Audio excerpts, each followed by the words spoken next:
বিসমিল্লাহির রহমানির রহিম।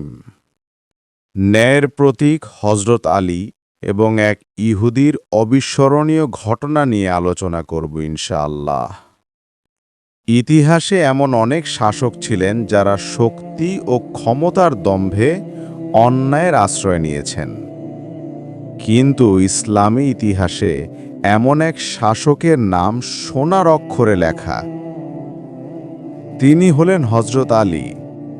তিনি ছিলেন নবী করিম সাল্লাল্লাহু আলাইহি ওয়াসাল্লামের জামাতা, ইসলামের চতুর্থ খলিফা এবং এক অনন্য ন্যায় বিচারক। আজ আমরা শুনব এক অবিস্মরণীয় ঘটনা, যেখানে একজন মুসলমান খলিফা এক সাধারণ ইহুদির সঙ্গে আদালতে সমান আসনে বসেছিলেন। কুফা শহরের দৃশ্য, ব্যস্ত বাজার, সৈন্য ও সাধারণ মানুষ। একদিন খলিফা হযরত আলী রাদিয়াল্লাহুর লৌহ বর্ম বা বর্মটি হারিয়ে যায়। খুবই মূল্যবান ছিল সেটি, যুদ্ধের সময় ব্যবহার করতেন।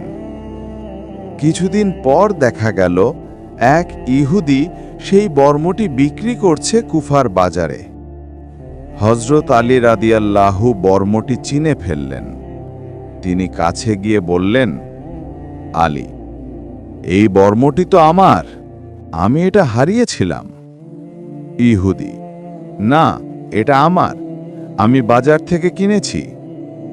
ভিজুয়াল: কুফার আদালত, সাধারণ মানুষ, বিচারক বসে আছেন। হযরত আলী রাদিয়াল্লাহু রাষ্ট্রপ্রধান হয়ে বললেন, তুমি যদি আমার সঙ্গে তর্ক করো তাহলে আমরা কাদির আদালতে যাব। তখন কুফার বিচারক ছিলেন কাদি শুরাই রাহিমাহুল্লাহ। তিনি ছিলেন ন্যায়নিষ্ঠ, সাহসী ও সত্যনিষ্ঠ বিচারক। দুজনেই আদালতে হাজির হলেন। এক পাশে মুসলিম বিশ্বের খলিফা হযরত আলী রাদিয়াল্লাহু, অন্য পাশে এক সাধারণ ইহুদি। কাদি শুরাই দুজনের কথা শুনলেন। তিনি হযরত আলী রাদিয়াল্লাহুকে বললেন, কাদি, হে আমিরুল মুমিনিন, আপনার কাছে কোনো সাক্ষী আছে যে এটি আপনার বর্ম? আলী রাদিয়াল্লাহু, হ্যাঁ, আমার পুত্র হাসান রাদিয়াল্লাহু সাক্ষ্য দিতে পারে। কাদি বললেন, দুঃখিত, আপনার পুত্রের সাক্ষ্য এই বিষয়ে গ্রহণযোগ্য নয়, কারণ ইসলামী আইনে পিতা পুত্র একে অপরের পক্ষে সাক্ষ্য দিতে পারেন না। হযরত আলী রাদিয়াল্লাহু শান্তভাবে মাথা নত করলেন, বললেন, আলী, ঠিক আছে, তাহলে আমার পক্ষে কোনো সাক্ষী নেই। তখন কাদি শুরাই বললেন, তাহলে বিচার অনুযায়ী এই বর্ম ইহুদিরই। ভাবুন, রাষ্ট্রপ্রধানের পক্ষে কোনো পক্ষপাত নয়, নিজে নিজের বিরুদ্ধে রায় শুনে হযরত আলী রাদিয়াল্লাহু হাসি মুখে আদালত থেকে বেরিয়ে এলেন। ইহুদি ব্যক্তি স্তব্ধ হয়ে দাঁড়িয়ে আছে, হযরত আলী রাদিয়াল্লাহু হেঁটে যাচ্ছেন। ইহুদি ব্যক্তি বিস্ময়ে স্তব্ধ হয়ে গেল। সে ভাবল, এমন ন্যায় বিচার পৃথিবীতে সম্ভব? একজন খলিফা আদালতে আমার সমান আসনে বসল, নিজের রায় নিজের বিপক্ষে হলেও মাথা নত করল।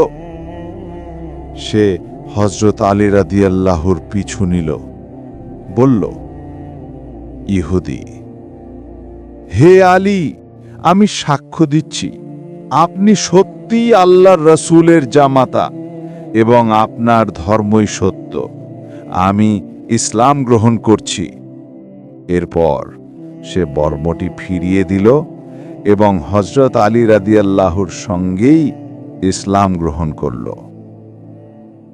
এই ঘটনাটি কেবল ইতিহাস নয়, এটি ন্যায়ের এক অনন্য উদাহরণ।